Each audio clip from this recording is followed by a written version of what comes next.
നമസ്കാരം, ഞാൻ Rajani Abhilash. And international ന്യൂസിലേക്ക് സ്വാഗതം. പ്രധാന വാർത്തകൾ. ട്രംപിന്റെ താരിഫുകൾ വന്നതോടെ മറ്റൊരു അസ്ഥിരമായ ആഴ്ചയിലേക്ക് കടന്ന് ലോക വിപണി. US വിപണിയും മുമ്പെങ്ങുമില്ലാത്ത തകർച്ചയിൽ. തന്റെ ലെവികൾ പ്രശ്നങ്ങൾ പരിഹരിക്കാനുള്ള മരുന്നാണെന്ന് ഡൊണാൾഡ് ട്രംപ്. ട്രംപിന്റെ ലെവിയിൽ ഇടപെട്ട് UK സർക്കാർ. ഹൈബ്രിഡ് കാറുകൾക്കുള്ള ഇളവുകൾ നീട്ടാൻ തീരുമാനം. അമേരിക്കയുടെ തെക്ക് മധ്യ പടിഞ്ഞാറൻ ഭാഗങ്ങളിൽ ദിവസങ്ങളോളം നീണ്ടുനിന്ന ശക്തമായ മഴയിലും കാറ്റിലും ദുരിതം തുടരുന്നു. 18 പേർ കൊല്ലപ്പെട്ടു. ട്രംപിന്റെ ജനതയുടെ ജീവിതം അതിദുസ്സഹം. അപ്രതീക്ഷിത പൊതുദർശനം നടത്തി വത്തിക്കാനിൽ വിശ്രമത്തിലായിരുന്ന ഫ്രാൻസിസ് മാർപ്പാപ്പ. ഞായറാഴ്ച പ്രധാനമന്ത്രി നരേന്ദ്രമോദി പുതിയ പാമ്പൻ പാലം കമ്മീഷൻ ചെയ്തതോടെ രാമേശ്വരത്തേക്കുള്ള സർവീസുകൾ പുനരാരംഭിച്ച് ഇന്ത്യൻ റെയിൽവേ. വഖഫ് ഭേദഗതി നിയമത്തിനെതിരെ മുസ്ലിം ലീഗ് സുപ്രീം കോടതിയിലേക്ക്. രാജ്യസഭാ MP ഹാരിസ് ബീരാൻ മുഖേന PK കുഞ്ഞാലിക്കുട്ടി ഹർജി സമർപ്പിക്കും. മുഖ്യമന്ത്രിയുടെ മകൾ വീണയ്ക്കെതിരായ കേസ് വ്യക്തിപരമല്ലെന്ന് CPM ജനറൽ സെക്രട്ടറി MA ബേബി. വാർത്തകൾ വിശദമായി. ട്രംപിന്റെ താരിഫുകൾ നിലവിൽ വന്നതോടെ ലോക വിപണിയും US വിപണിയും മറ്റൊരു അസ്ഥിരമായ ആഴ്ചയിലേക്ക് കടക്കുകയാണ്. താരിഫ് മൂലമുണ്ടാകുന്ന ആഗോള മാന്ദ്യത്തെക്കുറിച്ചുള്ള ആശങ്കകൾ വിപണികളെ ബാധിച്ചതോടെ US-ലേക്കുള്ള കയറ്റുമതി ചെയ്യുന്ന രാജ്യങ്ങളിലെ വിപണികൾ ആഴ്ച ആദ്യം മുതൽക്കേ ഇടിഞ്ഞു തുടങ്ങി. നിക്കി കഴിഞ്ഞ വാരാന്ത്യത്തിൽ 9% നഷ്ടത്തിൽ നിന്നും വ്യാപാരം ആരംഭിച്ചു. തിങ്കളാഴ്ചത്തെ ആദ്യകാല വ്യാപാരത്തിൽ ജപ്പാന്റെ ബെഞ്ച് മാർക്ക് നിക്കി 2023 ഒക്ടോബറിന് ശേഷം ആദ്യമായി 8.8% വരെ ഇടിഞ്ഞു. ജാപ്പനീസ് പ്രധാനമന്ത്രി ഷിരുഗു ഇഷിബ തിങ്കളാഴ്ച പറഞ്ഞു. പക്ഷേ ഫലങ്ങൾ ഒറ്റ രാത്രി കൊണ്ട് വരില്ല എന്നും ഷിരുഗു വ്യക്തമാക്കി. ജപ്പാനിൽ സാമ്പത്തിക ആഘാതം പരിമിതപ്പെടുത്താൻ ആഭ്യന്തര സ്ഥാപനങ്ങൾക്ക് ധനസഹായം വാഗ്ദാനം ചെയ്യുന്നതും തൊഴിലവസരങ്ങൾ സംരക്ഷിക്കുന്നതിനുള്ള നടപടികൾ സ്വീകരിക്കുന്നതും അടക്കം കൈക്കൊള്ളുമെന്നും അദ്ദേഹം പാർലമെന്റിൽ വ്യക്തമാക്കി. ഹോങ്കോങ്ങിന്റെയും ചൈനീസ് ഓഹരികളുടെയും വില ഇടിഞ്ഞു. ഹോങ്കോങ്ങിന്റെ ഹാങ്സെങ് സൂചിക ആദ്യകാല വ്യാപാരത്തിൽ 8% ഇടിഞ്ഞു. ചൈനീസ് ടെക് ഭീമന്മാരായ ആലിബാബയുടെയും ടെൻസെന്റെയും ഓഹരികൾ 8%-ലധികം ഇടിഞ്ഞു. ദക്ഷിണ കൊറിയൻ ഓഹരികൾ ഇടിഞ്ഞതിനാൽ കോസ്പി സൂചികയിൽ വ്യാപാരം രാവിലെ 9:12 5 മിനിറ്റ് നിർത്തിവെച്ചു. കഴിഞ്ഞ ആഴ്ച 2 ദിവസത്തെ അവധി കാരണം താരിഫ് പ്രഖ്യാപിച്ചതിനു ശേഷമുള്ള ആദ്യ വ്യാപാര ദിവസമായ തിങ്കളാഴ്ച തുറന്നപ്പോൾ തായ്വാനിലെ ഓഹരി വിപണി ഏകദേശം 10% വരെ ഇടിഞ്ഞു. ഓസ്ട്രേലിയൻ ഓഹരികളും കുത്തനെ ഇടിഞ്ഞു. ആദ്യകാല വ്യാപാരത്തിൽ $160 ബില്യൺ വിപണികൾ നഷ്ടത്തിലായി. കഴിഞ്ഞ ആഴ്ചത്തെ താരിഫ് പ്രഖ്യാപനത്തിൽ നിന്നുള്ള വലിയ നഷ്ടം കൂടുതൽ വഷളായതോടെ തന്റെ ലെവികൾ പ്രശ്നങ്ങൾ പരിഹരിക്കാനുള്ള മരുന്ന് ആണെന്ന് US പ്രസിഡന്റ് ഡൊണാൾഡ് ട്രംപ് മാധ്യമപ്രവർത്തകരോട് പറഞ്ഞു. തിങ്കളാഴ്ച ഏഷ്യയിലെ വിപണികൾ ആദ്യകാല വ്യാപാരത്തിൽ ഇടിഞ്ഞു. അതിനാൽ വിദേശ സർക്കാരുകൾ മരുന്ന് എന്ന് വിശേഷിപ്പിച്ച വലിയ താരിഫുകൾ ഉയർത്താൻ US കമ്പോളത്തിൽ ധാരാളം പണം നൽകേണ്ടി വരുമെന്നും ഡൊണാൾഡ് ട്രംപ് പറഞ്ഞു. US ഓഹരികളിൽ നിന്ന് ഏകദേശം $6 ടൺ മൂല്യം ഇതിനകം ഇല്ലാതാക്കിയ വിപണി നഷ്ടങ്ങളെക്കുറിച്ച് തനിക്ക് ആശങ്കയില്ലെന്നും US പ്രസിഡന്റ് സൂചിപ്പിച്ചു. 50% വരെ ഉയർന്നതും ഈ ആഴ്ച പ്രാബല്യത്തിൽ വരാനിരിക്കുന്നതുമായ താരിഫുകൾ കുറയ്ക്കുന്ന വിഷയത്തിൽ യൂറോപ്യൻ നേതാക്കൾ ചർച്ചയ്ക്ക് അവസരം ചോദിച്ചതായും ട്രംപ് പറഞ്ഞു.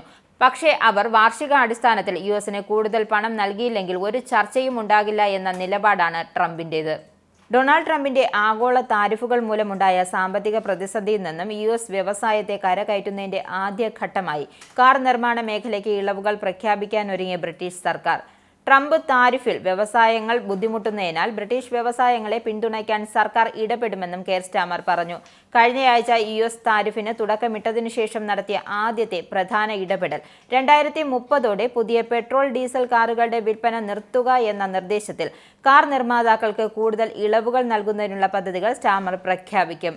ആസ്റ്റർ മാർട്ടിൻ പോലുള്ള ചെറുകിട നിർമ്മാതാക്കളെ ഈ 2030 ലക്ഷ്യത്തിൽ നിന്നും ഒഴിവാക്കും. അതേസമയം ഹൈബ്രിഡ് കാറുകളുടെ വിൽപ്പന 2035 വരെ തുടരും. ഇത് UKയുടെ വളർച്ചാ മേഖലയായ ഇലക്ട്രിക് വാഹനങ്ങളുടെ മാറ്റത്തിന് തയ്യാറെടുക്കാൻ വ്യവസായത്തിന് കൂടുതൽ സമയം നൽകും.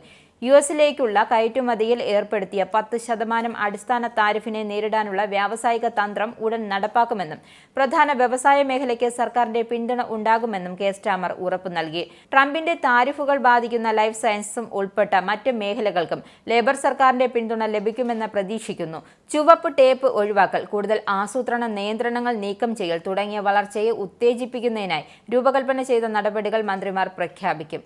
അമേരിക്കയുടെ തെക്ക് മധ്യ പടിഞ്ഞാറൻ ഭാഗങ്ങളിൽ ദിവസങ്ങളോളം നീണ്ടുനിന്ന ശക്തമായ മഴയിലും കാറ്റിലും ദുരിതം തുടരുന്നു. ഇതുവരെ കുറഞ്ഞത് 18 പേർ കൊല്ലപ്പെട്ടു. ഞായറാഴ്ച നദികളിൽ വെള്ളപ്പൊക്കം രൂക്ഷമാവുകയും ഗുരുതരമായ നാശനഷ്ടങ്ങൾ ഉണ്ടാകുകയും ചെയ്തു. ടെക്സസിൽ നിന്നും ഒഹായോയിലേക്കുള്ള വൈദ്യുതിയും വാതകവും താൽക്കാലികമായി നിർത്തിവെച്ചു. വെള്ളപ്പൊക്കത്തെ പ്രതിരോധിക്കാൻ റോഡുകൾ അടച്ചിടുകയും വീടുകൾ, കച്ചവട സ്ഥാപനങ്ങളും സംരക്ഷിക്കാൻ മണൽ ചാക്കുകൾ വിന്യസിക്കുകയും ചെയ്യേണ്ട ഗതികേടിലായി അമേരിക്കൻ ജനത. കെൻഡക്കിയിൽ സംസ്ഥാന തലസ്ഥാനമായ ഫ്രാങ്ക്ഫോർട്ടിന്റെ ഡൗൺടൗൺ വെള്ളത്തിനടിയിലായി. ഇതോടെ റോഡുകൾ അടച്ച് നഗരത്തിലേക്കുള്ള വൈദ്യുതിയും വാതകവും വിച്ഛേദിച്ചു. 2 ആഴ്ച മുമ്പ് ആശുപത്രിയിൽ നിന്നും ഡിസ്ചാർജ് ചെയ്തതിനു ശേഷം വത്തിക്കാനിൽ വിശ്രമത്തിലായിരുന്ന ഫ്രാൻസിസ് മാർപ്പാപ്പ രോഗികൾക്കും ആരോഗ്യ പ്രവർത്തകർക്കും വേണ്ടി സെന്റ് പീറ്റേഴ്സ് സ്ക്വയറിൽ അപ്രതീക്ഷിതമായി പ്രത്യക്ഷപ്പെട്ട് ആദ്യമായി പൊതുദർശനം നടത്തി. ജനക്കൂട്ടത്തിന് നേരെ മാർപ്പാപ്പ കൈവീശി സ്ക്വയറിലെ അൾത്താരയുടെ മുൻവശത്തേക്ക് വീൽചെയറിൽ കയറി എത്തുകയും ചെയ്തു. എല്ലാവർക്കും ശുഭ ഞായറാഴ്ച എന്ന് ഉറച്ച സ്വരത്തിൽ വിശ്വാസികളെ ഫ്രാൻസിസ് പാപ്പ അഭിസംബോധന ചെയ്തു. റഷ്യ ഉക്രൈനിൽ സമാധാനം നിരസിക്കുന്നത് തുടർന്നാൽ ശക്തമായ നടപടി സ്വീകരിക്കണമെന്ന് ഫ്രഞ്ച് പ്രസിഡന്റ് ഇമ്മാനുവൽ മാക്രോൺ ഞായറാഴ്ച ആവശ്യപ്പെട്ടു. ഉക്രൈനിൽ സമാധാനം സ്ഥാപിക്കാൻ യുഎസും യൂറോപ്യൻ യൂണിയനും ശ്രമിച്ചിട്ടും റഷ്യ കുട്ടികളെയും സാധാരണക്കാരെയും കൊല്ലുന്നത് തുടരുകയാണെന്ന് മാക്രോൺ പറഞ്ഞു. ഏപ്രിൽ 4-ന് ക്രിവി റിഹിൽ ഉൾപ്പെടെ റഷ്യ നടത്തിയ രക്തരൂക്ഷിതമായ ആക്രമണങ്ങളിൽ കുട്ടികളോടും എല്ലാ സാധാരണക്കാരോടും ഒപ്പമാണ് താനെന്നും മാക്രോൺ എക്സിൽ പറഞ്ഞു. വ്ളാഡിമിർ സെലൻസ്കിയുടെ ജന്മനാട്ടിൽ റഷ്യൻ ബാലിസ്റ്റിക് മിസൈൽ ആക്രമണത്തിൽ 9 കുട്ടികൾ ഉൾപ്പെടെ 20 പേർ കൊല്ലപ്പെട്ടതിന് ദിവസങ്ങൾക്ക് ശേഷമാണ് ഫ്രാൻസിന്റെ രൂക്ഷമായ പ്രതികരണം. ട്രംപ് ഭരണകൂടത്തിന്റെ ആദ്യ 4 ആഴ്ചകളിലെ അറസ്റ്റ് കണക്കുകളുടെ അടിസ്ഥാനത്തിൽ US emigration and customs department പതിവ് പരിശോധനയിൽ ചെറിയ കുറ്റങ്ങൾ കണ്ടെത്തുന്നവരെ പോലും അറസ്റ്റ് ചെയ്ത് നാടുകടത്തുന്നതായി റിപ്പോർട്ട്. അധികൃതർ നടത്തിയ ഏകദേശം 16,500 അറസ്റ്റുകളിൽ ഏകദേശം 1,400 അറസ്റ്റുകൾ ആളുകൾ ഏജൻസിയിൽ ചെക്ക് ഇൻ ചെയ്ത സമയത്തോ അതിന് തൊട്ടു പിന്നാലെയോ സംഭവിച്ചിരിക്കാമെന്നും കണ്ടെത്തി. ട്രംപ് ഭരണകൂടം കുടിയേറ്റക്കാരെ കൂട്ടത്തോടെ അറസ്റ്റ് ചെയ്യുവാനും നാടുകടത്തുവാനും നിർദ്ദേശം നൽകിയതോടെയാണ് പതിവ് പരിശോധനകൾ അറസ്റ്റിലേക്കും നാടുകടത്തലിലേക്ക് നീളുന്നതെന്ന് റിപ്പോർട്ടുണ്ട്. അഴിമതി തടയുന്നതിന് ലഭിച്ച പുതിയ അധികാരങ്ങൾ നൽകിയിട്ട് UK സർക്കാർ ഏജൻസി കമ്പനി ഹൗസ് വിവിധ കോർപ്പറേറ്റ് കമ്പനികളിൽ നിന്നും പിഴയായി ഈടാക്കിയത് വെറും 1,250 പൗണ്ട് മാത്രമാണെന്ന് റിപ്പോർട്ട് പുറത്തുവന്നു. ഇതോടെ കമ്പനീസ് ഹൗസ് അഴിമതി വിരുദ്ധ നടപടികൾ കൂടുതൽ ശക്തിപ്പെടുത്തുന്നതിനൊരുങ്ങുകയാണ് business selective committee. Companies house പിടിമുറുക്കുവാനുള്ള സമയം അതിക്രമിച്ചതായി ബിസിനസ് സെലക്ട് കമ്മിറ്റി അധ്യക്ഷൻ ലിയർ ചൂണ്ടിക്കാട്ടി. ഉടമസ്ഥാവകാശ വിവരങ്ങൾ കൃത്യസമയത്ത് ഫയൽ ചെയ്യേണ്ടതുള്ളതുപോലെ നിയമങ്ങൾ പാലിക്കുന്നതിൽ പരാജയപ്പെട്ടതിന് കമ്പനികൾ സാമ്പത്തിക പിഴകൾ ചുമത്തുവാനുള്ള അധികാരവും ഏജൻസിക്ക് ലഭിച്ചു. ഡാറ്റാബേസിൽ 4.9 ദശലക്ഷം കമ്പനികൾ 20% വരെ തെറ്റായ വിവരങ്ങൾ സമർപ്പിച്ചിരിക്കാമെന്ന് ഏജൻസി കണ്ടെത്തിയതിനെ തുടർന്ന് ഡയറക്ടർമാർക്കുള്ള പുതിയ ഐഡന്റിറ്റി വെരിഫിക്കേഷൻ പരിശോധനകളും നടപടികൾ ഉൾപ്പെടുന്നു. ഗ്രേറ്റ് ബ്രിട്ടൻ സീറോ മലബാർ സഭ രൂപതയിലെ എല്ലാ ഇടവകകളിലും മിഷനുകളിലും പ്രൊപ്പോസഡ് മിഷനുകൾ വിശുദ്ധ വാരക തിരുകർമ്മങ്ങൾക്ക് വിപുലമായ ഒരുക്കങ്ങൾ ക്രമീകരിച്ചതായി രൂപതാ കേന്ദ്രം അറിയിച്ചു. ഓശാന ഞായർ മുതൽ ഉയർപ്പ് തിരുനാൾ വരെയുള്ള ദിവസങ്ങളിൽ വിവിധ കേന്ദ്രങ്ങളിൽ നടക്കുന്ന തിരുകർമ്മങ്ങളുടെ സമയക്രമവും ദേവാലയങ്ങളുടെ മേൽവിലാസവും കൂടുതൽ വിവരങ്ങൾക്കായി ബന്ധപ്പെടേണ്ട വൈദികരുടെ വിശദ വിവരങ്ങളും രൂപതാ വെബ്സൈറ്റിലൂടെ ഔദ്യോഗിക സമൂഹ മാധ്യമ പ്ലാറ്റ്ഫോമിലൂടെ പ്രസിദ്ധീകരിച്ചിട്ടുണ്ട്. ഡബ്ലിൻ നഗരത്തിൽ സ്വകാര്യ കാറുകൾക്ക് ഈ വേനൽക്കാലത്ത് കൂടുതൽ നിയന്ത്രണം കൊണ്ടുവരാൻ ഡബ്ലിൻ സിറ്റി കൗൺസിൽ അധികൃതരുടെ തീരുമാനം. ആദ്യഘട്ട നിയന്ത്രണം പൂർണ്ണ വിജയമെന്ന വിലയിരുത്തലിനെ തുടർന്നാണ് 2ാം ഘട്ടം പ്രാബല്യത്തിൽ വരിക. ഡബ്ലിൻ സിറ്റി ട്രാൻസ്പോർട്ട് പ്ലാനിന്റെ ഭാഗമായി ഈ വേനൽക്കാലത്ത് ഡബ്ലിൻ സിറ്റി കൗൺസിൽ അധിക നടപടികൾ നടപ്പിലാക്കാൻ ഒരുങ്ങുന്നു എന്നാണ് റിപ്പോർട്ട്. സ്വകാര്യ കാർ ഉപയോഗം കുറച്ച് നഗരമധ്യത്തിൽ പൊതുഗതാഗതം, സൈക്ലിംഗ്, കാൽനട യാത്രക്കാർ എന്നിവയ്ക്ക് മുൻഗണന നൽകുന്നതിനാലാണ് സിറ്റി കൗൺസിൽ ലക്ഷ്യമിടുന്നത്.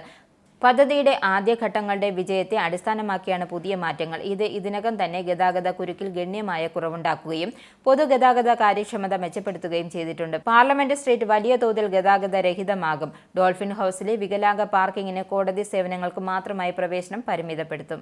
ഉന്നത വിദ്യാഭ്യാസ സ്ഥാപനങ്ങൾക്ക് ഫാസ്റ്റ് ട്രാക്ക് ലൈസൻസിംഗ് അക്രഡിറ്റേഷൻ പ്രക്രിയ അവതരിപ്പിച്ച് UAE. പുതിയ സംരംഭം അക്കാദമിക് പ്രോഗ്രാമുകൾക്കുള്ള അംഗീകാര സമയം ഗണ്യമായി കുറയ്ക്കും. യോഗ്യതയുള്ള സ്ഥാപനങ്ങൾക്ക് അംഗീകാരം ലഭിക്കാൻ മാസങ്ങൾ എടുത്ത സ്ഥാനത്ത് ഇപ്പോൾ 1 ആഴ്ചയ്ക്കുള്ളിൽ അംഗീകാരം ലഭിച്ചു തുടങ്ങി.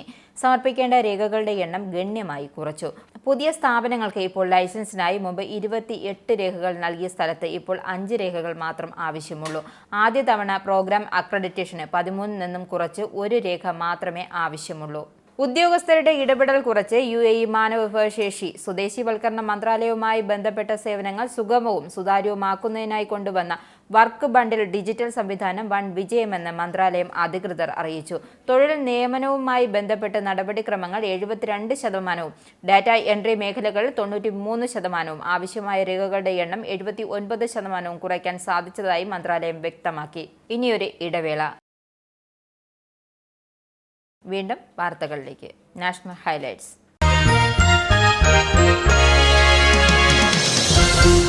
ഞായറാഴ്ച പ്രധാനമന്ത്രി നരേന്ദ്രമോദി പുതിയ പാമ്പൻ പാലം കമ്മീഷൻ ചെയ്തതോടെ ഇന്ത്യൻ റെയിൽവേ രാമേശ്വരത്തേക്കുള്ള സർവീസുകൾ പുനരാരംഭിച്ചു.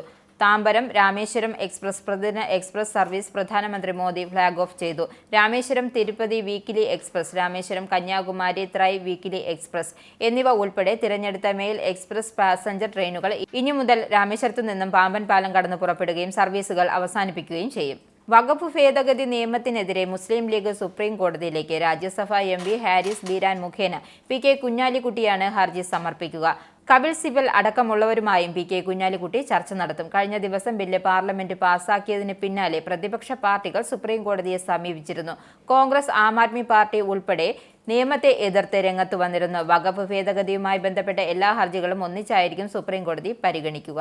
വഖഫ് നിയമത്തിനെതിരെ കറുത്ത ബാഡ്ജ് അണിഞ്ഞ് പ്രതിഷേധിച്ചവർക്കെതിരെ കടുത്ത നടപടിയുമായി പോലീസ്. UP മുസഫറ നഗറിൽ കറുത്ത ബാഡ്ജ് അണിഞ്ഞ് പ്രതിഷേധിച്ച 300 പേർക്കാണ് പോലീസ് നോട്ടീസ് അയച്ചത്. കഴിഞ്ഞ ദിവസം 24ഓളം പേർക്ക് പോലീസ് നോട്ടീസ് അയച്ചിരുന്നു. ഓരോരുത്തരും 2 ലക്ഷം രൂപ വീതം ബോണ്ട് കെട്ടിവെക്കണമെന്നാണ് നോട്ടീസിൽ പറയുന്നത്.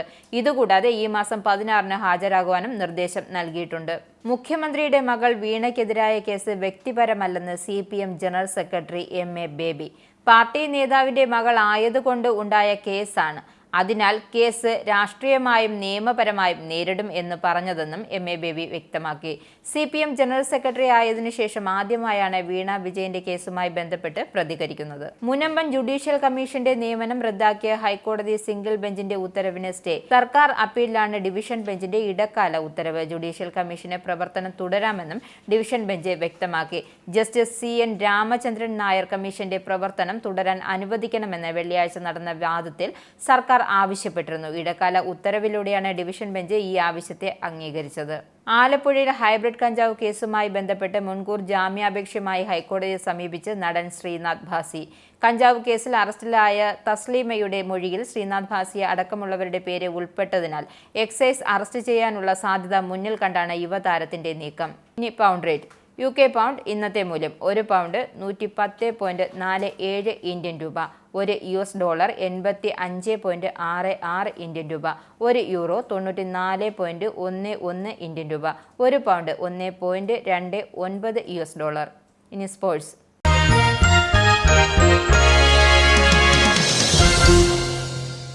അരവിന്ദ് ചിദംബരം ലോക ചെസ് റാങ്കിൽ 11-ാം സ്ഥാനത്ത്. ഫിഡെ റാങ്ക് ലിസ്റ്റിൽ ഇന്ത്യക്കാരുടെ പടയോട്ടം.